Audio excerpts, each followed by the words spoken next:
എന്തു പറ്റി കാന്താരി? തന്റെ നാവയുടെ രാവിലെ ഇങ്ങനെയൊന്നല്ലായിരുന്നല്ലോ തന്റെ പെർഫോമൻസ്. അതോ ഹോസ്പിറ്റൽ കാണിച്ച് സത്യയുടെ തന്നെ നാവിന് നീളം കുറച്ചോ? ഒരു പനിനീർപ്പൂ പ്രണയം. രചന ഷാനിബ നിയാസ്. ഹലോ സ്റ്റീഫൻ, എന്താ ഈ സമയത്ത്? ഇന്ന് ഞാൻ ലീവിലാണല്ലോ. അലക്സ് ഉറക്കച്ചടോടെ പറഞ്ഞു. സോറി സാർ, നമ്മുടെ നാളത്തെ അപ്പോയിന്റ്മെന്റിൽ ഒരു ചേഞ്ച്. ആ മേയത്തെ കുറച്ച് ധൃതിയുണ്ടെന്ന്. സോറി സാർ, ഇന്ന് സാറിന്റെ ബർത്ത്ഡേ ആണെന്നറിയാം, ബട്ട് ഇറ്റ്സ് വെരി അർജന്റ് എന്നാണ് അയാൾ പറയുന്നത്. എന്താ ചെയ്യേണ്ടത്? അലക്സ് ബാൽക്കണിയിലെ റെയിലിംഗിൽ നിന്ന് താഴോട്ട് നോക്കി. ദൂരെ റോഡിൽ നിന്നും കയ്യിലൊരു ഇലച്ചികളുമായി ദേവിക അമ്മ വരുന്ന കണ്ട്. അമ്പലത്തിൽ നിന്നുള്ള വരവാണെന്ന് കണ്ടാൽ അറിയാം. ഇന്ന് മകന്റെ പിറന്നാളല്ലേ, അവന് വേണ്ടി മുട്ടിപ്പായി പ്രാർത്ഥിക്കാൻ ഇറങ്ങിയതാവും കക്ഷി. Hello sir. വീണ്ടും സ്റ്റീഫൻ. സ്റ്റീഫൻ, ടൈം എപ്പോഴാ? Sharp 10 sir. ഓക്കെ, ഫിക്സ് ചെയ്തോളൂ, ഞാൻ എത്തിക്കോളാം. Okay sir, thank you. Alex phone ദേഷ്യത്തോടെ വീട്ടിലേക്ക് എറിഞ്ഞു. സമയം 9 മണി. ആഹാ, നീ എണീറ്റോ? പിറന്നാളായിട്ട് ഇന്ന് ഇതിന് നിന്നോട് വഴക്കുണ്ടാക്കേണ്ടി വരുമെന്ന് വിചാരിച്ചു. കയ്യിലെ ചീന്തിൽ നിന്ന് കുറച്ച് ചന്ദനമെടുത്ത് അവനെ നെറ്റിൽ വരച്ചിട്ടു ദേവകിയമ്മ. അവരൊന്ന് കെട്ടിപ്പുണർന്നു.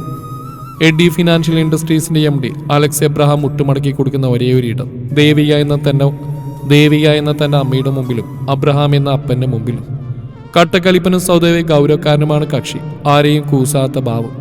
ബിസിനസ്സിൽ തന്റേതായ കയ്യൊപ്പ് ചാർത്തി തലയെടുപ്പോടെ AD ഗ്രൂപ്പിനെ മുന്നിൽ നിർത്തിയ അതിന്റെ ഒരേ ഒരു അവകാശി അലക്സ് എബ്രഹാം. സ്വന്തം PA ആയ സ്റ്റീഫൻ പോലും മുട്ടിവറച്ചാണ് മൂപ്പരുടെ കൂടെ നിൽക്കുന്നത്. ഇത്രയും ചെറുപ്രായത്തില് അത്രയും കണിശതയാണ് ജോലിയുടെ കാര്യത്തില്. എന്റെ കണ്ണിന് ഇന്നേക്ക് 28 തികഞ്ഞു. വല്ല വിചാരമുണ്ടോ നിനക്ക്? ദേവകി അമ്മാവിനോട് ചോദിച്ചു. എൻ്റെ അമ്മ 28 ആയുള്ളൂ, അതിന് ഇത്ര ടെൻഷൻ? അവന് യാതൊരു ഭാവഭേദമില്ലാതെ ചോദിച്ചു. ആ കാര്യം ഞാനിനി പറയുന്നില്ല. എന്നിട്ട് വേണം ഞാനും നീയും കൂടി തല്ലുകൂടാൻ. ഇന്നൊരു നല്ല ദിവസമായിട്ട് എനിക്ക് മനസ്സില്ല അതിന്. അതും പറഞ്ഞ് അവനൊന്ന് കൂർപ്പിച്ച് നോക്കി. നീ പെട്ടെന്ന് റെഡിയാവും, നമുക്ക് വേഗം ഇറങ്ങണം. ഒരു 11 മണിയാകുമ്പോഴേക്കും അവിടെ എത്തണം. അപ്പം നേരത്തെ ഇറങ്ങി എന്നെ വിളിച്ചിരുന്നു, അവിടെ എല്ലാം റെഡിയാണെന്ന്.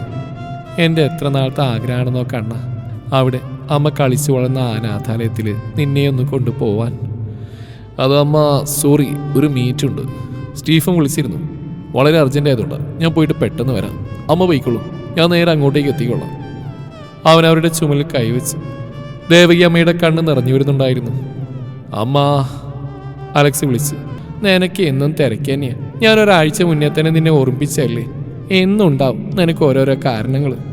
അമ്മ കളിച്ചു വളർന്ന വീടും ചുറ്റുപാട്, അത് നിന്റെ കൈ പിടിച്ച് ഒരിക്കലെങ്കിലും നിന്റെ പിറന്നാൾ അവിടെ ആഘോഷിക്കണമെന്ന് എനിക്ക് വലിയ ആഗ്രഹമായിരുന്നു. ഓരോ പിറന്നാൾ വരുമ്പോഴും നീ ഓരോ കാരണങ്ങൾ പറഞ്ഞൊഴി.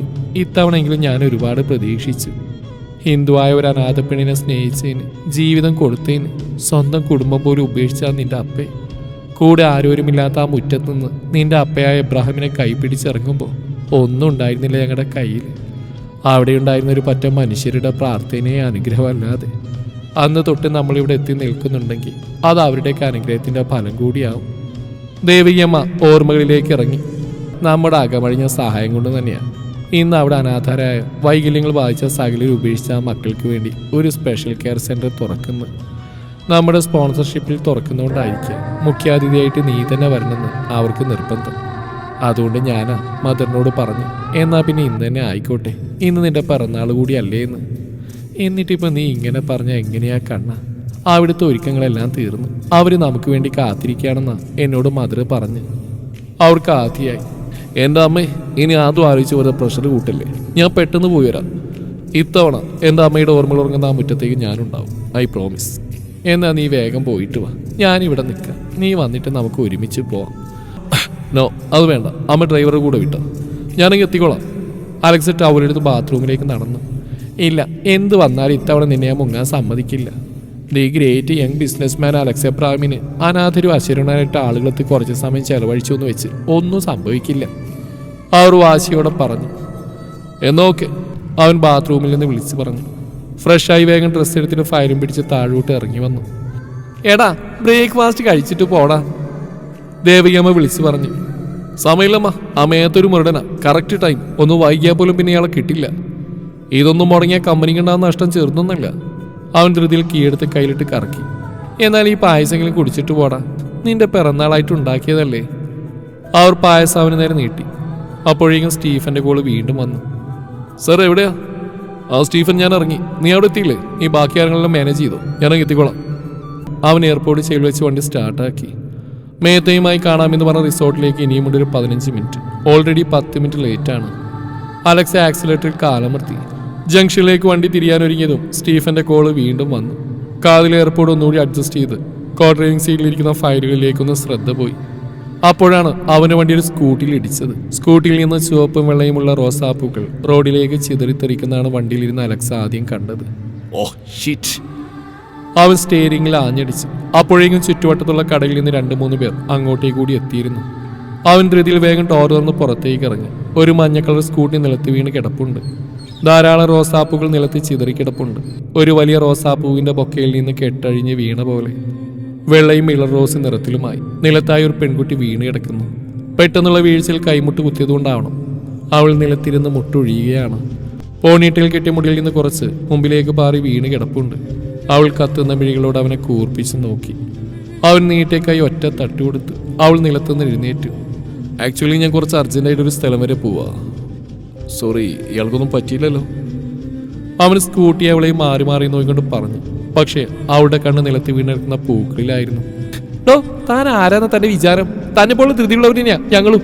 പക്ഷെ അതിനൊക്കെ റോഡിലുള്ളവരിങ്ങനെ ഇടിച്ചിട്ടാലോ? അവൾ ഉറഞ്ഞു തുള്ളുകയാണ്. ഏയ്, ഐ ആം സോറി. അവൻ പൊട്ടിവരും ദേഷ്യം കടിച്ചമർത്തിക്കൊണ്ട് പിന്നെ അവളോട് പറഞ്ഞു. കാഴ്ചക്കാരായി കുറച്ച് പേരുണ്ട്. കയ്യിലുണ്ടായിരുന്ന ഫോണിൽ പിന്നെയും സ്റ്റീഫന്റെ നമ്പർ ചെലച്ചുകൊണ്ടിരുന്നു. അയ്യോ, എന്റെ പൂക്കൾ! അവൾ നിലത്തേക്കിരുന്ന് ഓരോന്നായി പെറുക്കിയെടുക്കാൻ തുടങ്ങി. ഓരോന്നും കയ്യിലെടുക്കുമ്പോൾ അതിന്റെ തണ്ടിൽ നിന്നും മുള്ളു കയ്യിൽ കൊള്ളുമ്പോഴൊക്കെ അവൾ വേദനയോടെ ചിണുങ്ങുന്നുണ്ട്. ദേഷ്യത്തോടു കൂടി അവനെ നോക്കുന്നുണ്ട്. I am sorry. ഒരിക്കൽ കൂടി അവളോട് അതും പറയാൻ മേലെ പിന്തിരിയാൻ തുടങ്ങി. ഡോ, താൻ എവിടെ പോവാ? ആക്ച്വലി എനിക്ക് കുറച്ച് ധൃതിയുണ്ട്. It's very important. ഇയാളുടെ അഡ്രസ്സ് തരും. എൻ്റെ മാനേജർ ഇയാളെ കോൺടാക്ട് ചെയ്തോളൂ. അവൻ പോക്കറ്റിൽ നിന്ന് വിസിറ്റിംഗ് കാർഡ് എടുത്ത് അവൾക്ക് നീട്ടി. അവൾ പക പോലെ അവനെ നോക്കി. ഡോ, താൻ ആരാൻ തന്റെ ഭാവം? മര്യാദയ്ക്ക് വണ്ടി ഓടിച്ചിരുന്ന് എന്നെ തട്ടിയിട്ട് എന്റെ വണ്ടിയുടെ പെയിന്റ് ഇളക്കിയിട്ട് എന്റെ പൂക്കൾ നശിപ്പിച്ച് തൻ്റെ ഒരു ധൃതി. മര്യാദയ്ക്ക് ഈ പൂക്കളൊക്കെ പെറുക്കിയെടുക്കാൻ കുടിക്കോ? തന്നെ പോലെ ഞാനും ധൃതിയില്ല. ഒരു ഫംഗ്ഷൻ ഓടിക്കാളെ എന്റെ പൂക്കളാ ഇതൊക്കെ നാശമാക്കി. അതും പറഞ്ഞിട്ട് അവൻ്റെ ഒരു ധൃതി. അവൾ അവനെ നോക്കി കണ്ണുരുട്ടി. ചുറ്റും കൂടിയുന്നവർക്കും അതേ ഭാവം. മറ്റു വഴിയില്ലാതെ അവൻ അവളോടൊപ്പം അത് പെറുക്കാൻ കൂടി. എല്ലാം പെറുക്കിയെടുത്ത് അവൻ അവളുടെ കയ്യിൽ ചേർത്ത് വെച്ച് കൊടുത്തു. അപ്പോഴവൻ്റെ കയ്യിലുള്ള ഫോൺ വിറച്ചുകൊണ്ടേയിരുന്നു. Then okay. അവൻ ധൃതിയിൽ പിന്തിരിഞ്ഞു. പക്ഷെ അവൾ വിടുന്ന ഭാവമില്ല. അവന്റെ ക്ഷമ കെട്ടുകൊണ്ടിരിക്കുന്നൊക്കെയും അവൻ പല്ലുകൊണ്ട് കടിച്ചമർത്തി. എന്താടി? അവൻ തിരിഞ്ഞ് ദേഷ്യത്തോടെ ചോദിച്ചു. അതെ, എന്റെ വണ്ടിയുടെ പെയിന്റ് ഇളകി. പിന്നെ എന്റെ കൈക്കും ചെറിയ വേദനയുണ്ട്. എനിക്ക് കോമ്പൻസേഷൻ വേണം. അവൾ പൊട്ടി വന്ന ചിരി കടിച്ചമർത്തിക്കൊണ്ട് ഗൗരവത്തിൽ അവനോട് പറഞ്ഞു. അവൻ കത്തുന്ന മിഴികളോട് അവൾ നോക്കിയ ശേഷം വണ്ടിയിൽ നിന്നൊരു ചെക്ക് ബുക്ക് എടുത്ത് അവളുടെ അടുത്തേക്ക് വന്നു. എത്ര വേണം? ഒരു 10. അവളൊരു കൂസലില്ലാതെ പറഞ്ഞു. അവൻ അവളെ നോക്കിയ ശേഷം എമൗണ്ട് എഴുതി സൈൻ ചെയ്ത് അവളുടെ കൈ വലിച്ചെടുത്ത് അതിൽ വെച്ചു കൊടുത്തു. ഇതാ, നീ പറഞ്ഞതിനേക്കാളും കുറച്ച് കൂടുതലുണ്ട്. നിന്റെ കൈ കാണിക്കാൻ ഹോസ്പിറ്റലിൽ പോകുമ്പോൾ നാക്കിന്റെ നീളം കൂടി കുറച്ച് കുറക്കാൻ നോക്ക്. എനിക്ക് കുറച്ച് ധൃതി ഉണ്ടായിപ്പോയി. അല്ലെങ്കിൽ ഞാൻ തന്നെ കുറച്ചേനെ. നീളം കൂടിയ നാക്കും പൂക്കച്ചവടും നല്ല ബെസ്റ്റ് കോമ്പിനേഷൻ. വായാടി. Now I am already late. താൻ കാരണം ഇന്ന് എനിക്ക് കിട്ടേണ്ട ഈ ടെൻഡർ മിസ്സായ ഈ ഞാനാരാണെന്ന് നീ അറിയും. കേട്ടോടി. ചുറ്റുമുള്ളവരെ ഒന്നുകൂടി നോക്കിക്കൊണ്ട് അവൻ തിരിഞ്ഞടന്നു. ജാനകി, എന്താ പറ്റിയത്? എന്താടി? ആൾക്കൂട്ടത്തിൽ നിന്നൊരുവൾ അവിടെ അടുത്തേക്ക് വരുന്നു. അവളോട് ചോദിക്കുന്നു. തിരികെ വണ്ടി എടുക്കുമ്പോൾ അവൻ കേൾക്കുന്നുണ്ടായിരുന്നു. ജാനകി? അവൻ ആ പേര് ഒന്നുകൂടെ ഉരുവിട്ട ആക്സിലേറ്ററിൽ കാലമർത്തി. നഗരത്തിലെ തന്നെ ആഡംബരം വിളിച്ചോതുന്ന റിസോർട്ടിലേക്ക് അവന്റെ വണ്ടി ഒരു ഇരമ്പലോടെ നിന്നു. പാർക്കിങ്ങിൽ തന്നെ ഫോണും പിടിച്ച് സ്റ്റീഫൻ കാത്തുനിൽപ്പുണ്ടായിരുന്നു. അവൻ ഫയലും എടുത്ത് വണ്ടിയിൽ നിന്നിറങ്ങി. കീ സെക്യൂരിറ്റി ഏൽപ്പിച്ച് ധൃതിയിൽ സ്റ്റീഫൻ അടുത്തേക്ക് നടന്നു. Sir, we are already late. അമ്മയത്ത് പോകാൻ ഇറങ്ങിയതാ. ഒരു വിധത്തിലാണ് ഞാൻ അയാളെ പിടിച്ചെടുത്തിയത്. എന്തു പറ്റി സർ? അവന്റെ വലിഞ്ഞു മുറിയ മുഖത്തേക്ക് സ്റ്റീഫൻ തെല്ലൊരു പേടിയോടെ ചോദിച്ചു. ജാനകി. അവൾ ലിഫ്റ്റിന്റെ ബട്ടൺ പ്രസ് ചെയ്തുകൊണ്ട് വീട്ടിൽ നിന്നിറങ്ങിയ മുതലുണ്ടായ കാര്യങ്ങൾ സ്റ്റീഫനോട് പറഞ്ഞു. വെറും ഒരു പൂക്കാരി പെണ്ണ്, നിലത്ത് വീണ പൂക്കൾ അവനെ കൊണ്ട് എടുപ്പിക്കുന്ന ഒരു നിമിഷം സ്റ്റീഫൻ മനസ്സിൽ കണ്ടു. ലിഫ്റ്റിനുള്ളിൽ അവന്റെ പുറകിലായിരുന്ന സ്റ്റീഫൻ പാടുവിട്ട് ചുണ്ടിലെ ചിരി കടിച്ചമർത്തി. ലിസ്റ്റ് ഇറങ്ങി രണ്ടാളും മേത്തയുടെ റൂമിലേക്ക് നടന്നു. കോളിംഗ് ബെൽ പ്രസ് ചെയ്ത് ഉടനെ തന്നെ ഡോർ തുറന്നു. അവനെ വെയിറ്റ് ചെയ്തുകൊണ്ട് നിൽക്കുകയായിരുന്നെന്ന് മേത്തയുടെ മുഖം കണ്ടപ്പോൾ തന്നെ വ്യക്തമായി. അന്നേരം അവന്റെ മനസ്സിൽ നിലത്തിരുന്ന് പൂക്കളും വാരിക്കൂട്ടി തന്നോട് കയർക്കുന്ന ജാനകിയുടെ മുഖം തെളിഞ്ഞു. സോറി മിസ്റ്റർ മേത്ത, ആക്ച്വലി ഇന്ന് എൻ്റെ പിറന്നാളായിരുന്നു. ഒരുപാട് പ്രോഗ്രാംസ് ഒക്കെ കട്ട് ചെയ്തിട്ടാണ് ഞാനീ വരുന്നത്. പിന്നെ വരുന്ന വഴി some traffic issues. I am sorry. Alex ആദ്യമേ അവളോട് പറഞ്ഞു. അവൻ ആദ്യമേ അങ്ങനെ ഏറ്റുപറച്ചിൽ പറഞ്ഞുകൊണ്ടാവും മേത്തോ നയഞ്ഞു. മിസ്റ്റർ അലക്സ്, ശരിക്കും നാളെയാണ് നമ്മുടെ മീറ്റിംഗ്. ഐ നോ, ബട്ട് എനിക്ക് അർജന്റായിട്ട് നാളെ നാട്ടിലെത്തണം. അതുകൊണ്ടാണ് ഇന്ന് തന്നെ കാണാൻ വെച്ചത്. പേപ്പേഴ്സ് തരൂ, ഞാൻ സൈൻ ചെയ്യാം. ബാക്കി കാര്യങ്ങളൊക്കെ നിങ്ങൾ ചെയ്തോളൂ. ഡീൽ പറഞ്ഞ എമൗണ്ട് 2 ദിവസത്തിനുള്ളിൽ എത്തിയിരിക്കും. Okay, thanks. രണ്ടാളും വേഗം കൈ കൊടുത്ത് പിരിഞ്ഞു. മേത്തേക്ക് പോവാനുള്ള തിരക്കായതിനാലാവാം കൂടുതൽ നേരം സംസാരമൊന്നും പിന്നെ ഉണ്ടായില്ല. അലക്സ് ഒന്ന് നെടുവീർപ്പെട്ടു. ഇത് കൈവിട്ടു പോയെന്ന മട്ടായിരുന്നു. ഇന്നത്തെ ദിവസം മിസ്സായ പിന്നെ അയാളെ നോക്കേണ്ടിയിരുന്നില്ല. അവൻ കോട്ടൂരി സ്റ്റീഫന്റെ കയ്യിൽ കൊടുത്തു. ഇൻ ചെയ്തു വെച്ച ഷർട്ട് പുറത്തേക്കിട്ട് കൈ മേലോട്ട് തിരികെ വെച്ച് കയ്യിലെ വാച്ചിലേക്ക് നോക്കി. സ്റ്റീഫൻ, ഡോക്യുമെന്റ്സ് ഒക്കെ ഓഫീസിലേക്ക് എത്തിച്ചാൽ മതി. I am urgent. നമുക്ക് കാത്തിരിക്കുക. അവൻ കീ വാങ്ങിക്കൊണ്ട് വണ്ടി സ്റ്റാർട്ട് ചെയ്തു. തിരികെ വീട്ടിലെത്തിയപ്പോൾ തന്നെ കണ്ടു സിറ്റ് ഔട്ടിലായി കാത്തിരിക്കുന്ന ദേവികയമ്മയെ. ആളുടെ മുഖം കണ്ടാലറിയാം വൈകിയതിലുള്ള ദേഷ്യമാണെന്ന്. കുറച്ച് വൈകിയെങ്കിലും ഓടിക്കിതച്ചെത്തിയുള്ള ആശ്വാസവും ആ മുഖത്തുണ്ടായിരുന്നു. 10 മിനിറ്റുള്ളിൽ അവർ റെഡിയായി പുറത്തേക്ക് ഇറങ്ങി. ആശ്രയ ചാരിറ്റീസ് സെന്റർ എന്നെഴുതിയ ആ ഗേറ്റിന് മുന്നിലൂടെ അലക്സിന്റെ വണ്ടി വളരെ പതിയെ മുന്നോട്ട് നീങ്ങി. അവൻ പതിയെ തന്റെ തൊട്ടടുത്തിരിക്കുന്ന ദേവികയമ്മയും നോക്കി. ഒരു കുടം കണ്ണീർ മിഴികളിലുണ്ടെങ്കിലും അതീവ സന്തോഷത്തോടെ ചുറ്റും നോക്കിയിരിക്കുകയാണവർ. അമ്മയും അപ്പ ഇടയ്ക്കിടയ്ക്കിടെ വരാറുണ്ടെങ്കിലും ഇന്ന് മകനോടത്ത് ഇതാദ്യമാണ്. ഇതൊരുപാട് ആഗ്രഹിച്ചാണെന്നും ആ മുഖം കണ്ടാൽ അറിയാം. അവൻ അമ്മയുടെ കയ്യിൽ അമർത്തി പിടിച്ചു. ചുറ്റുപാടും ധാരാളം ചെടികളും വൃക്ഷങ്ങൾക്കും നടുവിലായി അത്യാവശ്യം നീളമുള്ള ഒരു ഇരുനില കെട്ടിടം. അതിന് തൊട്ടടുത്തായ ഒരു ചെറിയ ഒറ്റ നിലയിലുള്ള കെട്ടിടവും അതിന്റെ മുമ്പിലായി ചെറിയ വിശാലമായൊരു ഗാർഡൻ. പുതിയതാണെന്ന് ഒറ്റ നോട്ടിൽ തന്നെ അറിയാം.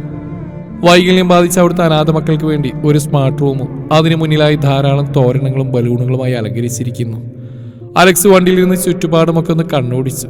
തന്റെ അമ്മ കളിച്ചു വളർന്ന ബാല്യവും കൗമാരവും ചെലവഴിച്ച അനാഥത്വത്തിന്റെ ആശ്രയത്തിന്റെ സുഗന്ധം പൊഴിക്കുന്ന ഇടനാഴികൾ. അവൻ എന്തെന്നില്ലാത്തൊരു സങ്കടം മനസ്സിൽ വന്ന് നിറഞ്ഞു. മുറ്റത്തായി തെരേസ സിസ്റ്ററും മറ്റു ചിലരും അവരെ കാത്തു നിൽക്കുന്നുണ്ടായിരുന്നു. തൊട്ടടുത്തായി ആരോടോ ഫോണിൽ സംസാരിച്ചുകൊണ്ട് അപ്പയുമുണ്ട്. അമ്മയ്ക്ക് ഈ ഒരു സ്ഥാപനമായിട്ടുള്ള ആത്മബന്ധം കുഞ്ഞായിരുന്നപ്പോൾ മുതലേ കാണാൻ തുടങ്ങിയതാണ്. ഇന്നും ബിസിനസ്സിൽ നിന്നുള്ള ലാഭത്തിൽ നല്ലൊരു ഭാഗവും അപ്പയും അമ്മയും ഇങ്ങോട്ടാണ് സ്പോൺസർ ചെയ്തിരിക്കുന്നത്. അതിസമ്പന്നമായ ഒരു ക്രിസ്ത്യൻ കുടുംബത്തിൽ ജനിച്ച എബ്രഹാം എന്ന തന്റെ അപ്പൻ അനാഥയായ ദേവിക എന്ന പെൺകുട്ടിയോട് തോന്നിയ ശുദ്ധമായ പ്രണയത്തിന്റെ നന്ദിയായും കടപ്പാടായും അവരിന്നും അത് പുലർത്തിപ്പോയിരുന്നു. വണ്ടിയിൽ നിന്നിറങ്ങുമ്പോൾ അലക്സ് തന്റെ അപ്പയെ നോക്കി വിശ്വസിച്ചു. Welcome mister Alex Abraham. Teresa sister അവന്റെ കയ്യിൽ കൈ ചേർത്തു. അടുത്തിരുന്ന 2 പെൺകുട്ടികൾ അവൻ 2 വെള്ളയും ചുവപ്പ് റോസാപ്പൂക്കൾ സമ്മാനിച്ചു. അവൻ സിസ്റ്ററെ നോക്കി നിറഞ്ഞ ചിരിയോടെ അത് വാങ്ങി. ആ പൂക്കൾ വാങ്ങിയപ്പോൾ അതിന്റെ തണ്ടിൽ നിന്നൊരു മുള്ള അവന്റെ കയ്യിലായി കൊണ്ടു. അപ്പോഴാണ് അവൻ ആ പൂക്കളെ ശ്രദ്ധിക്കുന്നത്. ഒരു നിമിഷം അതിലേക്ക് തന്നെ നോക്കി നിന്ന് പോയി. രാവിലെ തന്നെ കൺമുമ്പിൽ ചിതറിത്തെറിച്ച അതേ പൂക്കളെ പോലെ തന്നെ. അന്നേരം അവന്റെ ഓർമ്മയിൽ തന്നോട് ദേഷ്യത്തോടെ കയർക്കുന്ന ജാനകിയുടെ മുഖം തെളിഞ്ഞു. തെരേസ സിസ്റ്റർ അവരെ അകത്തോട്ട് ക്ഷണിച്ചു. ഞങ്ങളുടെ ഏറ്റവും വലിയൊരു ആഗ്രഹമായിരുന്നു വൈകല്യങ്ങൾ ബാധിച്ച ഈ മക്കൾക്ക് അതിനൂതനമായ ഒരു ക്ലാസ് റൂം. ഇവിടെ 10-15 മക്കളുണ്ട്, പല പല വൈകല്യങ്ങൾ ബാധിച്ചവർ. ദേവി എബ്രഹാം സാറും ഞങ്ങൾ ഈ ആഗ്രഹം പറഞ്ഞപ്പോൾ ഇതിന്റെ അവസാനം വരെ ഞങ്ങളുടെ കൂടെ ഉണ്ടായിരുന്നു. അതുകൊണ്ട് തന്നെയാ ഇത് തുടങ്ങുന്ന ദിവസം നിങ്ങളൊക്കെ കൂടെ വേണമെന്ന് ഞങ്ങൾക്ക് നിർബന്ധം. അത് നിന്റെ പിറന്നാൾ ദിവസം തന്നെ ആവട്ടെ എന്ന് ദേവി തന്നെയാ പറഞ്ഞത്. മുന്നോട്ട് നടക്കുന്നതിനുള്ള സിസ്റ്റർ പറയുന്നുണ്ട്. പിന്നെ വരാനൽപ്പം ലേറ്റാവും ദേവി പറഞ്ഞു. അതുകൊണ്ട് തന്നെ 10 മണിക്ക് ഞങ്ങൾ അകത്തോട്ട് കയറി. വരൂ, നമുക്ക് ആ മക്കളോടൊപ്പം കുറച്ച് സമയം ഇരിക്കാം. നിങ്ങളെപ്പോലെ തിരക്കുള്ള ഒരാൾ ഞങ്ങളോടൊപ്പം കുറച്ച് സമയം, ഞങ്ങൾക്കത് ഒരിക്കലും മറക്കാനാവാത്തൊരു അനുഭവമായിരിക്കും. അയ്യോ മദർ, എന്നെ നിങ്ങൾ അങ്ങനെ ഒരാളായിട്ട് കാണണ്ട. ഇത്രയും ബഹുമാനവും വേണ്ട. ആക്ച്വലി ഇതെൻ്റെ അമ്മ വീടല്ലേ. ഇവിടേക്ക് വരാനും കാണാനും എനിക്കും ആഗ്രഹം ഉണ്ടായിരുന്നു. പക്ഷെ ഒരുപാട് തിരക്കുകൾക്കിടയിൽ പലപ്പോഴും ഞാനത് മറന്നുപോയി. ഇത്തവണ അമ്മ കൈയോടെ പൊക്കി. സോ ഇന്ന് ഞാൻ എൻ്റെ എല്ലാ തിരക്കുകളും മാറ്റിവെച്ച് മുഴുവൻ സമയം എൻ്റെ ഈ അമ്മ വീട്ടിൽ ചെലവഴിക്കാനാണ് പ്ലാന്. അത് കേട്ട് ദേവിക അവൻ അതിശയത്തോടെ നോക്കി. അവൻ അവരുടെ കൈയും പിടിച്ച് തെരേ സിസ്റ്റർ നോക്കി കണ്ണിച്ചിമ്മി കാണിച്ചു. റോസി, അവിടെ എല്ലാവരും റെഡിയല്ലേ? ജാനി എവിടെ? ഈ പ്രോഗ്രാമിന്റെ മൊത്തം കോർഡിനേറ്റർ ഞാനാണെന്ന് പറഞ്ഞ് അവിടെ ഉണ്ടായിരുന്നില്ല ആള്. സിസ്റ്റർ അടുത്തുണ്ടായിരുന്ന മറ്റൊരു സിസ്റ്ററോട് ചോദിക്കുന്നുണ്ട്. ആ സിസ്റ്റർ, ജാനി അവിടെ മക്കളുടെ കൂടെയുണ്ട്. സാധനം സ്വീകരിക്കാൻ മക്കളുടെ കൂടെ കാത്തിരിക്കുകയാണ് എല്ലാവരും. ആഹാ, ജാനി വന്നോ? അവളുടെ കോഴ്സൊക്കെ കഴിഞ്ഞ് നാട്ടിലെത്തിയോ? ദേവികമ്മ സിസ്റ്ററോട് ചോദിച്ചു. ആ ദേവി, കഴിഞ്ഞ ആഴ്ച അവൾ എത്തി. അവൾക്കല്ലായിരുന്ന വലിയ ആഗ്രഹം ഇങ്ങനെയൊന്ന്. നമ്മൾ വളരുന്നതിനനുസരിച്ച് ആ മക്കളെയും വളർത്തി കൂടെ കൊണ്ടുവരണമെന്ന് അവൾ എപ്പോഴും പറയായിരുന്നു. അത്രയ്ക്ക് ഇഷ്ടം അവൾക്ക് മക്കളെ. എനിക്കറിയാം മദർ, അവൾക്ക് മക്കളോടുള്ള കരുതൽ. അതുകൊണ്ട് തന്നെയല്ലേ വൈകല്യം ബാധിച്ച് ഇങ്ങനെയൊരു മക്കളെ പരിചരിക്കാൻ MSW കൂടെ തന്നെ സ്പെഷ്യൽ ടീച്ചിങ് പ്രോഗ്രാമൊക്കെ എടുത്ത് പഠിച്ചത്. ദേവികാമ ചെറുചിരിയോടെ പറയുകയാണ്. അലക്സ് അലസമായി അവരുടെ സംസാരം ശ്രദ്ധിച്ച് മുന്നോട്ട് നടന്നു. ആ, അത് കേൾക്കണോ ദേവി? ആ പെണ്ണിന്റെ ഒരു കാര്യം. ഇന്ന് രാവിലെ നമ്മുടെ ഫംഗ്ഷന് സാധനങ്ങൾ വാങ്ങിക്കാൻ പോയതാ. അതിൻ്റെ കൂടെ ഓർഫനേജിൽ നമ്മുടെ മക്കൾക്ക് എല്ലാവരും ജോഡി ഡ്രസ്സ് വാങ്ങിച്ചിട്ടുണ്ട്. ഈ വേലയും കൂലിയില്ലാത്ത നിനക്ക് എവിടുന്ന് ആ പെണ്ണെ ഇത്രയും പൈസ എന്ന് ചോദിച്ചപ്പോൾ പെണ്ണ് പറയുക കാശിന് വിലയില്ലാത്ത ഏതൊരുത്തം തന്നിട്ട് പോയതാണെന്ന്. എന്ത് കുരുത്തക്കേടാണാവോ ആ കാന്താരി ഒപ്പിച്ച്. ധാരാളം വർണ്ണക്കടലാസുകളും ബലൂണുകളും കൊണ്ട് അലങ്കരിച്ച ആ പുതിയ കെട്ടിടത്തിന് മുമ്പിൽ എത്തിയവർ. വരൂ സിസ്റ്റർ. വാതിൽ തുറന്നുകൊണ്ട് അലക്സിനെ അകത്തോട് ക്ഷണിച്ചു. വിശാലമായ നൂതനമായ സൗകര്യങ്ങളോട് കൂടിയ ഒരു ക്ലാസ് റൂം. നിരത്തിയിട്ടിരിക്കുന്ന വീൽ ചെയറുകളിൽ 10-15ഓളം കുട്ടികൾ കയ്യിൽ റോസാപ്പൂക്കളും പിടിച്ച് അവനെയും കാത്തുനിന്ന പോലെ ഇരിക്കുന്നു. എല്ലാവരുടെയും മുഖത്ത് നിറപുഞ്ചിരിയുണ്ട്. ചിലരുടെ കയ്യിൽ happy birthday, thank you, God bless you എന്നിങ്ങനെ എഴുതിയ കാർഡുകളുമുണ്ട്. ഒരു നിമിഷം ആ കുഞ്ഞുങ്ങളെ കണ്ടപ്പോൾ അലക്സിന് എന്തോ ഒരു സങ്കടം തികട്ടി വന്നു. തന്റെ തിരക്കുകൾക്കിടയിൽ ആഘോഷങ്ങൾ എന്ന് പറഞ്ഞാൽ എന്നും വലിയ റിസോർട്ടുകളിലും VIP-കളായ ആളുകളോടൊപ്പമായിരുന്നു. തന്നേക്കാൾ താഴെ ഇത്തരമൊരു സാഹചര്യത്തിൽ ഒരിക്കലും ഇടപഴകേണ്ടി വന്നിട്ടില്ല. അതുകൊണ്ട് തന്നെ ഇതൊന്നും അടുത്തറിയാനോ ആയിട്ടില്ല. ഒരു നിമിഷം അലക്സിന് താൻ ഒരുപാട് ചെറുതായി പോയൊരു നിമിഷമാണിതെന്ന് തോന്നിപ്പോയി.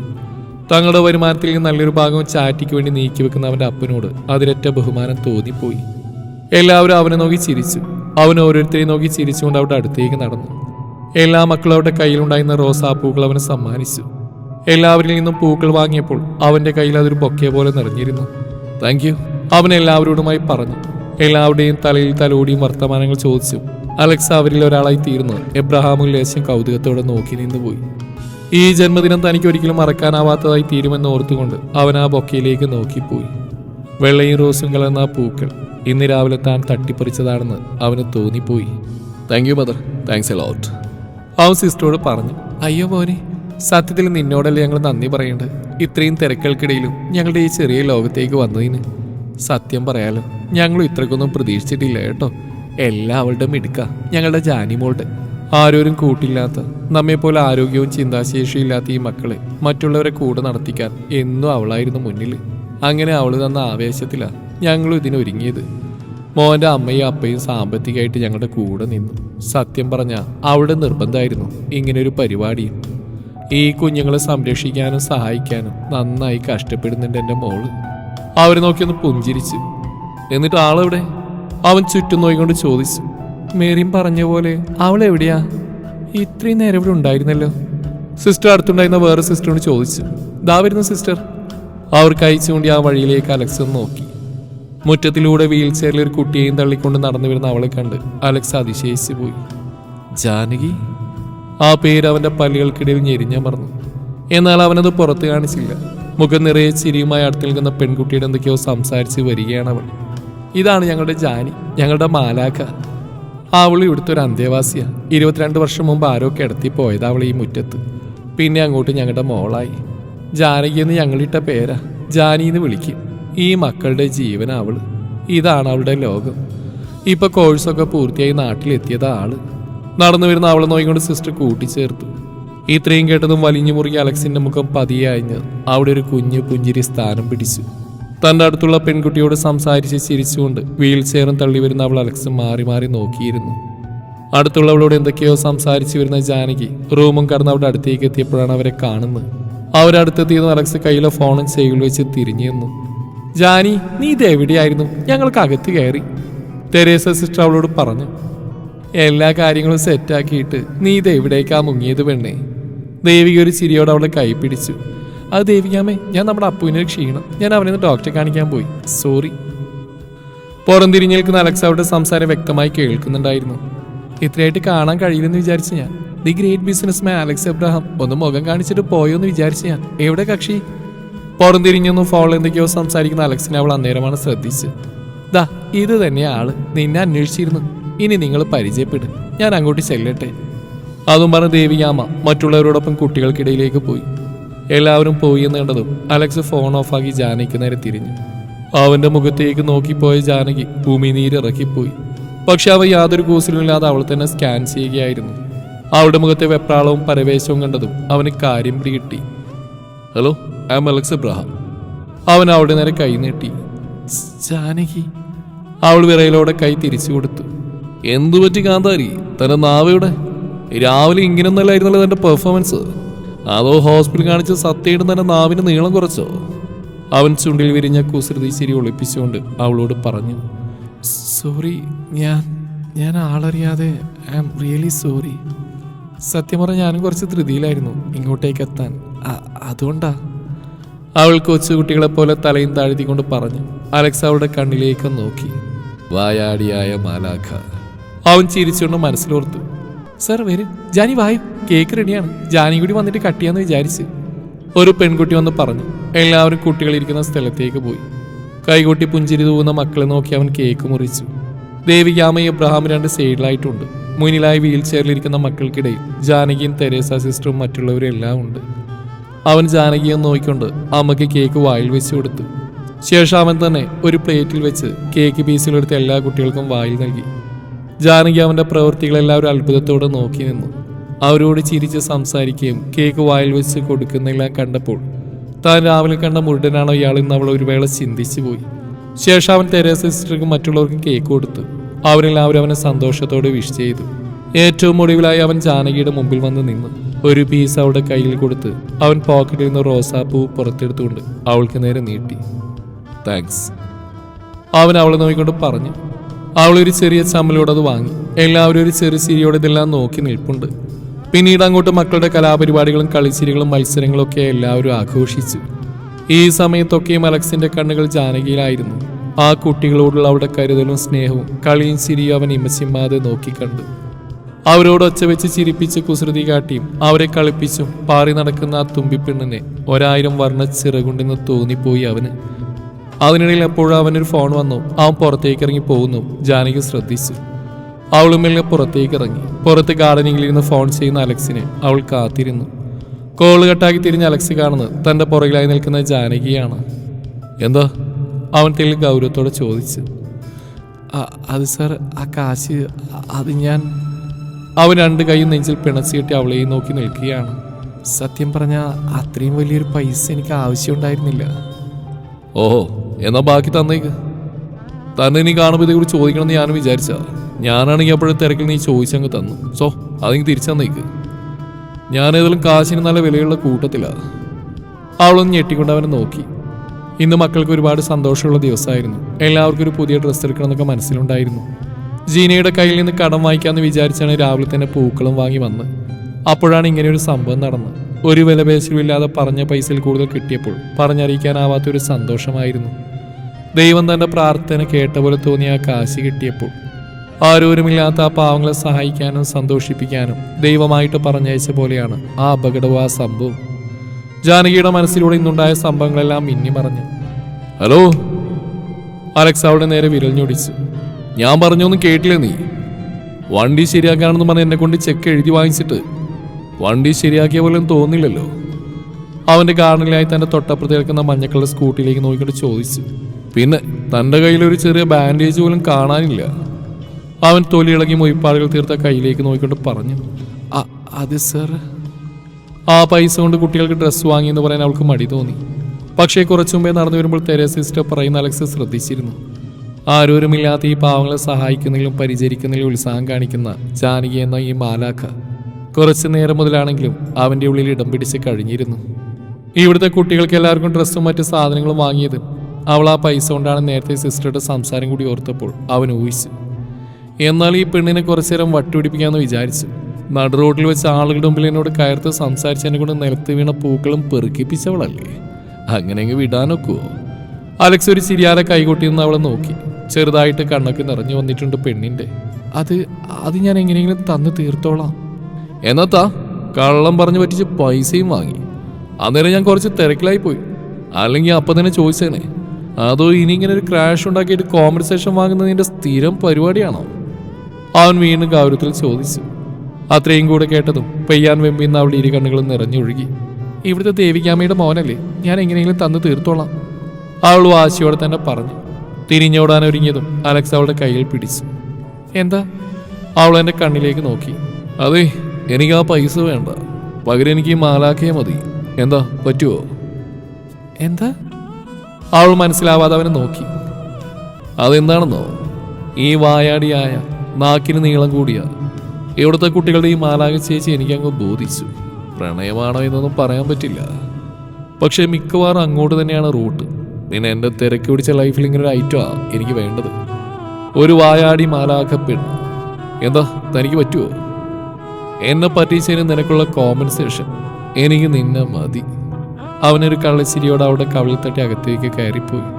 ജാനകി 2 കണ്ണും ഏതോ ലോകത്തെന്ന പോലെ നിൽപ്പാണ്. സങ്കടമാണോ സന്തോഷമാണോ എന്നറിയാത്തൊരു കണ്ണുനീർത്തുള്ളി അവളിൽ നിന്നും പുറത്തേക്ക് ഒഴുകി. ഈ സമയം കുറച്ചു നേരം ഇവരെ വീക്ഷിച്ചുകൊണ്ടിരുന്ന ദേവികാമ്മ അബ്രഹാം പരസ്പരം നോക്കി. ഇനി ചക്കൻ ചരിത്രം ആവർത്തിക്കോടി? എബ്രഹാം ദേവികാമ്മയെ നോക്കി ചോദിച്ചു. മിക്കവാറും നിങ്ങളുടെ അല്ലേ മോൻ, സാധ്യത കൂടുതലാ, ദേവികാമ്മ ഒരു ഇളം ചിരിയോട് അവരോട് പറഞ്ഞു. വൈകുന്നേരം ആയപ്പോൾ എല്ലാവരും പോവാനിറങ്ങി. പോവാൻ നേരം അലക്സ് ജാനകിയെ വിളിച്ചു. ഇയാൾക്കൊരു ജോലി ശരിയാക്കി തരാൻ പറ്റുമെന്ന് മദറിൻ്റെ അടുത്ത് ചോദിച്ചു. എൻ്റെ ഓഫീസിലൊരു പോസ്റ്റ് ഒഴിവുണ്ട്, എൻ്റെ PA പോസ്റ്റ്. തനിക്ക് ഇൻട്രസ്റ്റ് ഉണ്ടെങ്കിൽ എപ്പോഴും വന്ന് കയറാം. സത്യം പറഞ്ഞാൽ എൻ്റെ സ്റ്റീഫനെ കൊണ്ട് ആ കുടുങ്ങി നിൽക്കുക. നീ കൂടി വന്നു കഴിഞ്ഞാൽ അവനത് വലിയൊരു ആശ്വാസമാവും.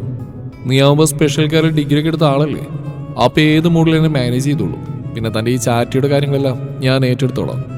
പകരം എന്നെങ്കിലും സഹിച്ചാൽ മതി ഈ ജീവിതകാലം മുഴുവൻ. എന്താ സമ്മതമാണോ ജാനിക്ക്? തൻ്റെ ഗാർഡിയനുകളിലൊക്കെ ഞാൻ സിസ്റ്റർ കണ്ട് സംസാരിച്ചിട്ടുണ്ട്. So see you soon. അതും പറഞ്ഞ് അവൻ അവളെ നോക്കി മനോഹരമായി പുഞ്ചിരിച്ച ശേഷം തിരികെ നടന്ന് വണ്ടിയിൽ കയറാൻ ഒരുങ്ങുമ്പോൾ അവൻ എല്ലാവരെയും നോക്കി യാത്ര പറഞ്ഞു. ഇനി എന്നാൽ ഇങ്ങോട്ടേക്കൊക്കെ മോൻ്റെ വലിയ തിരക്കൽക്കടിയിൽ ചിലപ്പോഴൊക്കെ സമയം കണ്ടെത്തി അമ്മയ്ക്കും അപ്പയ്ക്കൊപ്പം ഇങ്ങോട്ട് വരണം. തെരേസ സിസ്റ്റർ അവനെ ഓർപ്പിച്ചു. ഞാൻ വരും സിസ്റ്റർ. ഇനി ഇടയ്ക്കൊക്കെ എന്നെ പ്രതീക്ഷിക്കാം. കാരണം എനിക്കിപ്പോൾ ഏറ്റവും വിലപിടിപ്പുള്ള ഒന്ന് ഇവിടെയാ ഉള്ളത്. അവൻ കുറച്ചകലെ മാറി നിൽക്കുന്ന ജാനകിയെ നോക്കി പറഞ്ഞു. സിസ്റ്റർ എന്തോ മനസ്സിലായ പോലെ പതിയൊന്ന് ചിരിച്ചു. അലക്സിന്റെ കൂടെ തന്നെ ദേവിക എബ്രഹാം വണ്ടിയിൽ കയറിപ്പോയി. വീട്ടിലേക്കുള്ള യാത്രയിലുടനീളം അവന്റെ മനസ്സിൽ ജാനകിയുടെ മുഖം മാത്രമായിരുന്നു. വയ്യാതായ മക്കളുടെ വീൽ ചെയറും പിടിച്ച് സ്നേഹത്തോടെ സംസാരിച്ച് പരിചരിച്ചും നടക്കുന്ന ആ പെണ്ണിനെ ഓർത്തിട്ടും മതിയാവാത്ത പോലെ. അപ്പയമ്മയും ശ്രദ്ധിക്കുന്നുണ്ടെന്ന് പോലും അറിയാതെ ചുണ്ടിലൂറുന്ന മനോഹരമായ ചിരിയോടെ വണ്ടി ഡ്രൈവ് ചെയ്യുന്നവനെ അവർ രണ്ടുപേരും അമ്പരപ്പോടെ നോക്കി. മിസ്റ്റർ അലക്സ് എബ്രാഹിമിന് ഇങ്ങനെയൊക്കെ ചിരിക്കാൻ അറിയോ? അതെന്താ ഇന്ന് ഇത്രക്കൊരു സന്തോഷം? അപ്പ അവനെ നോക്കിക്കൊണ്ട് ചോദിച്ചു. അതെന്താണെന്ന് അറിയണം. എൻ്റെ ഈ പിറന്നാളിന് അമ്മ വീട്ടിൽ പോയപ്പോൾ അവിടെ എനിക്കൊരു സമ്മാനം കിട്ടി. The most wonder and precious gift. അതിൻ്റെ ഹാങ് ഓവറാ. എപ്പോൾ തുടങ്ങിയടാ ഇത്? നിനക്ക് ഇങ്ങനെയുള്ള ഫീലിങ്സ് ഒക്കെ ഉണ്ടോ? അമ്മയാണ് ചോദിച്ചത്. ഇപ്പം മുതൽ കുറച്ച് നിമിഷങ്ങൾക്ക് മുമ്പ്.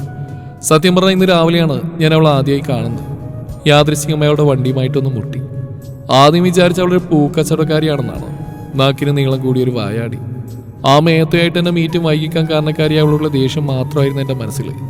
ബട്ട് ഇന്ന് അവിടെ എത്തിയപ്പോൾ ആ ദേഷ്യം മാറി. പകരം അവിടെ മറ്റെന്തൊക്കെയോ രൂപപ്പെടാൻ തുടങ്ങിയിരിക്കുന്നു. എന്താ മിസ്റ്റർ എബ്രഹാം, മകന് വേറെ വല്ല കൊമ്പത്തൊന്നും പെണ്ണ് കണ്ടു വെച്ചിട്ടുണ്ടോ? അങ്ങനെ എന്തെങ്കിലും മനസ്സിലുണ്ടായിരുന്നോ? Any wrong with me? അവസാനം കുറച്ച് ഗൗരവത്തിലാണോ എന്ന് ചോദിച്ചേ. ഏയ് ഇല്ലടാ, നീ തന്നെയാ ശരി. ഞങ്ങളിടക്കൊക്കെ അവിടെ ചെല്ലാറുണ്ടല്ലോ, പലപ്പോഴും അവളെ കാണാറുമുണ്ട്. ജാനകി അവള് മനസ്സിൽ നന്മയുള്ള കുട്ടിയാ. പക്ഷെ അവള് സമ്മതിക്കുമോ അറിയില്ല. അവൾക്കൊരു ജോലി ശരിയാക്കാമോന്ന് എന്നോട് മദർ ചോദിച്ചിരുന്നു. അവൾക്ക് സമ്മതമാണെങ്കിൽ എൻ്റെ PA പോസ്റ്റ് അവൾക്ക് ഞാൻ ഓഫർ ചെയ്തിട്ടുണ്ട്. ആ സ്റ്റീഫൻ കുറച്ച് എന്നെ കൊണ്ട് ആകെ പൊറുതിമുട്ടിയിരിക്കുക. ഇവളെപ്പോലെ ഒരാൾ കൂടി ഉണ്ടെങ്കിൽ അവനൊരു ആശ്വാസമാവും. അപ്പോൾ അവൾ ഈ പോസ്റ്റിൽ കയറട്ടെ, ബാക്കിയൊക്കെ പിന്നെ. ഇനിയും സമയമുണ്ടല്ലോ. അവൾ സ്റ്റിയറിംഗിൽ താളം പിടിച്ചുകൊണ്ട് പറഞ്ഞു. ആ മദർ കുറച്ചാൾ മുന്നേ എന്നോടും പറഞ്ഞിരുന്നു. അതേതായാലും നന്നായി, അവൾ വരും. കാരണം സുരക്ഷിതമായ ഇടത്ത് തങ്ങളുടെ കൺമുമ്പിൽ അവൾ ഉണ്ടാകുന്ന മദറിനും വലിയൊരു ആശ്വാസം. എന്തായാലും ഇനി പോകുമ്പോൾ ഞാനൊന്ന് സംസാരിക്കാം അവളോട്. അതും പറഞ്ഞ് ദേവിയമ്മ നെടുവീർപ്പെട്ടു. ഈ സമയം ആശ്രയിൽ പരിപാടികളൊക്കെ കഴിഞ്ഞ് ഓരോരുത്തരായി ഓരോ മൂലയിലേക്ക് ഒതുങ്ങിക്കൂടി. ജാനകിയാണെങ്കിൽ അസ്വസ്ഥമായ മനസ്സോടെ എന്തൊക്കെയോ ആലോചിച്ച് കൂട്ടുകയാണ്. മറ്റൊരു സംശയത്തിന് ഇട നൽകാതെ അയാളുടെ മനസ്സിലുള്ള തുറന്നടിച്ച് പറഞ്ഞതാണ്. AD group MD Alex Abraham ദേവകിയമ്മയുടെ മകനെ കുറിച്ച് പലപ്പോഴും പറയാറുണ്ടെങ്കിലും ഇങ്ങനെ ഒരു കണ്ടുമുട്ടലാവുമെന്ന് സ്വപ്നത്തിൽ പോലും വിചാരിച്ചിട്ടില്ല. കോഴ്സ് കഴിഞ്ഞ് നാട്ടിലെത്തിയപ്പോൾ തുടങ്ങിയതാണ് ജോലിക്ക് വേണ്ടിയുള്ള അലച്ച്. ഒരുപാട് ഇന്റർവ്യൂസ് അറ്റൻഡ് ചെയ്തു, ബയോഡാറ്റ പരിശോധിച്ചു. ഒരു അനാഥാലയത്തിലെ അന്തേവാസിയാണെന്ന് അറിയുമ്പോൾ ചിലരുടെ തനിമുഖം കണ്ടിട്ടുള്ളതാണ്. അനാഥരായി മക്കളുടെ കാര്യങ്ങളെല്ലാം ചെയ്ത് തീർക്കണമെങ്കിൽ തനിക്കൊരു ജോലി ഇപ്പോൾ അത്യാവശ്യമാണ്. താനല്ലാതെ വേറെ ആരാണ് അവർക്കുള്ളത്? അതാണ് തനിക്കിപ്പോൾ ഓഫർ ചെയ്തിരിക്കുന്നത്. അതിൻ്റെ പിറകിൽ വേറെ ഉദ്ദേശം ഉണ്ടെങ്കിൽ പോലും ഞാനിപ്പോൾ ഇത് ഉപേക്ഷിച്ചാൽ ഇതുപോലൊരു അവസരം ഇനി ഉണ്ടാവില്ല. അവിടെ തനിക്ക് ആരെയും പേടിക്കാതെ സുരക്ഷിതമായി ജോലി ചെയ്യാമെന്നൊരു തോന്നൽ. ചേച്ചി എന്താ ഈ ആലോചിക്കുന്നത്? അപ്പുവാണ്. നേരത്തെ പരിപാടിക്കിടെ ഒരു വയ്യായിക തോന്നി ഡോക്ടറെ കാണിച്ചാണ് അവന്. ഇപ്പോൾ ഓക്കെ ആയിട്ടുണ്ട്. ഒന്നുമില്ലടാ, നിനക്ക് കുഴപ്പമൊന്നുമില്ലല്ലോ? ഇല്ല ചേച്ചി, എനിക്കിപ്പോൾ കുഴപ്പമൊന്നുമില്ല. അപ്പു ചെറുപ്പത്തിലെ 2 കാലം തളർന്ന് വീൽ ചെയറിലായതാണ്. +2 പഠിക്കുന്ന അവൻ പഠിക്കാനും മറ്റു പ്രവർത്തനങ്ങൾക്കും വളരെ മിടുക്കനാണ്.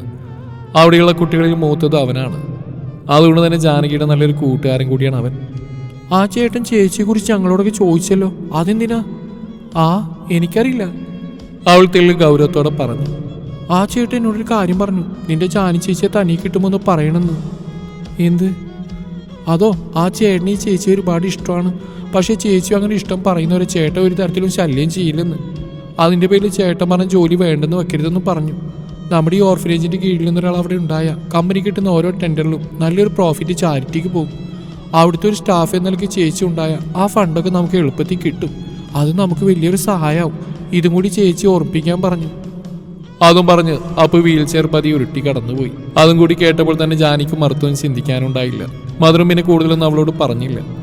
എല്ലാവരുടെ തീരുമാനത്തിന് വിട്ടുകൊടുത്ത് അവൾക്ക് സമ്മതമാണെങ്കിൽ അവനെ കോണ്ടാക്ട് ചെയ്തോളാം എന്ന് മാത്രം പറഞ്ഞു. പിന്നെ ഈ 2 ദിവസം കഴിഞ്ഞാണ് ദേവികാമ്മ വീണ്ടും അവിടേക്ക് വന്നു. ഇത്തവണ അവളെ കാണാനും സംസാരിക്കാനും മാത്രമായിരുന്നു ആ വരവ്. ജാനി, ദേവികാമ്മ അവളുടെ കൈ പിടിച്ചു. എന്തായി മോളെ നിന്റെ തീരുമാനം? ജോലിയുടെ കാര്യം എന്തായി? മോളെ, ഞാനിപ്പോൾ സംസാരിക്കുന്ന അവൻ്റെ അമ്മയായിട്ടല്ല, മോളെ സ്വന്തം കുഞ്ഞിനെ പോലെ കണ്ടിട്ടാ. മോളെ ഈ ജോലിക്ക് പോകണം. നിന്നെ സംബന്ധിച്ച് ഏറ്റവും സുരക്ഷിതമായൊരു ഇടമായിരിക്കും അവിടെ. വേറെ ഒന്നും വിചാരിക്കേണ്ട. മോളുടെ സമ്മതമില്ലാതെ മറ്റൊന്നിനും ആരും നിർബന്ധിക്കില്ല. ആ കാര്യത്തിൽ ഞാൻ മോൾക്ക് വാക്ക് തരാം. ഞാൻ പോയിക്കോളാം. ദേവികാമ്മ അവരോട് പറഞ്ഞോളൂ. എൻ്റെ ഈ മക്കൾക്ക് വേണ്ടി എന്തെങ്കിലും ഒന്ന് ചെയ്യണമെങ്കിൽ എനിക്ക് ജോലി അത്യാവശ്യമാണ്. സത്യം പറഞ്ഞാൽ ഇതെൻ്റെ ക്വാളിഫിക്കേഷൻ നല്ലൊരു അവസരമാണ്. ഞാനായിട്ട് ഈ അവസരം തട്ടിക്കളയില്ല. ജാനകി ഒരു ഉറപ്പോടെ പറഞ്ഞു. അന്ന് രാത്രി ദേവികാമ്മയുടെ മടിയിൽ കിടന്നത് അന്നത്തെ വിശേഷങ്ങൾ പറയുന്ന കേൾക്കുകയാണവൻ. ഡാ, എന്താ നിന്റെ ഉദ്ദേശം? അവൾ സമ്മതം പറയുന്ന എനിക്ക് അത്ര ഉറപ്പുണ്ടോ? അതൊരു പാവ. അതിനെ വിഷമിപ്പിക്കൊന്നും നിന്റെ ഭാഗത്തൊന്നും ഉണ്ടാവരുത്. ആ കുട്ടികൾക്ക് വേണ്ടിയാ അവളിപ്പോൾ ഈ ജോലിക്ക് സമ്മതിച്ച പോലും. എനിക്കറിയാമ്മ. അവൾ വരട്ടെ, അവൾ ജോലി ചെയ്യട്ടെ. അവളുടെ ആഗ്രഹങ്ങൾ ഓരോന്നോരോന്നായി നടത്തട്ടെ. ആരോരുമില്ലാത്ത ആ മക്കളുടെ ഓരോ ആഗ്രഹങ്ങൾ അവൾ സാധിക്കുമ്പോൾ അവൾ പോലും അറിയാതെ അവൾ എന്നെ പ്രണയിച്ച് തുടങ്ങിയിട്ടുണ്ടാവും. അതെനിക്ക് ഉറപ്പാണ്. അതുവരെ അവൾ എൻ്റെ കൺമുമ്പിൽ തന്നെ ഉണ്ടാവുമല്ലോ. അവനെന്തോ ആലോചിച്ച് ചിരിച്ചു. അപ്പോൾ എൻ്റെ അടുത്ത പിറന്നാളിന് അവൾ ഉണ്ടാവും. ഈ അലക്സ് എബ്രഹാമിൻ്റെ ഭാര്യയായിട്ട്, ജാനകി അലക്സ് എബ്രഹാമായിട്ട്. അമ്മ നോയിക്കോ. അവൻ ദേവികാമ്മയുടെ മൂക്ക് പിടിച്ച് വിളിച്ചു. അതെങ്ങനെയാന്ന് വെച്ചാൽ ഒരു കലിപ്പൻ ബിസിനസ്മാൻ അലക്സ് എബ്രഹാമിനെയല്ലേ നിങ്ങൾ കണ്ടിട്ടുള്ളൂ. അതുകൊണ്ട് ഇങ്ങനെ ഒരു സംശയം. അനശ്വരമായ പ്രണയത്തിൻ്റെ, കരുതലിൻ്റെ, തലോടലിൻ്റെ, പിന്നെ അവൾക്ക് ഇന്നോളം നഷ്ടമായ എല്ലാ ഇമോഷൻസിൻ്റെയും ഒരു അനന്തമായ ലോകം അവൾക്ക് മുമ്പിൽ തീർക്കും ഞാൻ. അതിൽ നിന്ന് ഒരിക്കലും പുറത്തെടുക്കാനാവാത്ത വിധം എൻ്റെ ഹൃദയവുമായി അവളെ ഞാൻ തളച്ചിടും. എനിക്ക് അത്രയേറെ ഇഷ്ടം തോന്നി പോവുകയാണ് ജാനകി എന്ന ആ പെണ്ണിനോട്. അവിടെ ആ കളങ്കമില്ലാത്ത മനസ്സിനോട് എന്നിൽ നിന്നൊരിക്കലും അകലാനാവാത്ത വിധം നേർത്ത പ്രണയത്തിൻ്റെ ചങ്ങല കൊണ്ട് അവളെ ഞാൻ ബന്ധിപ്പിക്കും. പരിശുദ്ധമായ പ്രണയത്തിൻ്റെ പ്രകാശം കൊണ്ട് എൻ്റെ അമ്മയുടെ ജീവിതത്തിൽ വെളിച്ചം വീശിയ സാക്ഷാൽ എബ്രഹാം കുരിശിങ്ങളുടെ സന്തതിയല്ലേ ഞാൻ. അതിൻ്റെ ഒരു ഗുണം കിട്ടാതിരിക്കുക അമ്മ എനിക്ക്. അവൻ ദേവികാമ്മയെ നോക്കി ചിരിച്ചു. ഒന്ന് പോടാ, നീ അതിനെ വിഷമിപ്പിക്കാണ്ടിരുന്നാൽ മാത്രം മതി. കാരണം ഒരനാഥാലയത്തിൽ വളർന്ന് അനാഥത്വത്തിൻ്റെ ഒറ്റപ്പെടലിൽ ജീവിച്ചിരിക്കുന്ന ഒരു പെണ്ണിൻ്റെ സങ്കടങ്ങളും നൊമ്പരങ്ങളൊക്കെ അനുഭവിച്ചറിഞ്ഞവളാണ് ഞാൻ. അവളിൽ ഞാൻ കാണുന്ന ഇപ്പം എന്നെ തന്നെയാണ്. അവരവൻ്റെ മുടികളിൽ പതിയെ തലോടി. ഈ സമയം മേലേമാനത്ത് നിലാവിൻ്റെ പുഞ്ചിരി തൂവുന്ന മുഖം ജാലകത്തിലൂടെ റൂമിലേക്ക് എത്തി നോക്കുന്നതും കണ്ട് ഉറങ്ങാതിരിക്കുകയായിരുന്നു ജാനകി. എത്ര കണ്ണടച്ചിട്ടും ഉറക്കം വരാതെ തിരിഞ്ഞും മറിഞ്ഞും കിടന്നു അവൾ. നാളെ മുതൽ പുത്തൻ പ്രതീക്ഷയുടെ പുതുകിരണങ്ങളുമായി അകവും പുറവും ഒരുപോലെ തണുപ്പിക്കാൻ പ്രണയത്തിൻ്റെ 1000 പരനീർ പൂക്കാലം അവൾക്കായി സമ്മാനിക്കാൻ തയ്യാറായി ഒരുത്തൻ അവിടെ ആ ഓഫീസിൽ കാത്തിരിക്കുന്നുണ്ടെന്നറിയാതെ പൂവിട്ട് തുടങ്ങിയ അവൻ്റെ പ്രണയത്തിൽ അവന് വിശ്വാസമാണ്. ഹൃദയത്തിൽ 1000 പരനീർ പൂക്കളുമായി അവൻ കാത്തിരുന്നോളും അവളുടെ സമ്മതത്തിനായി.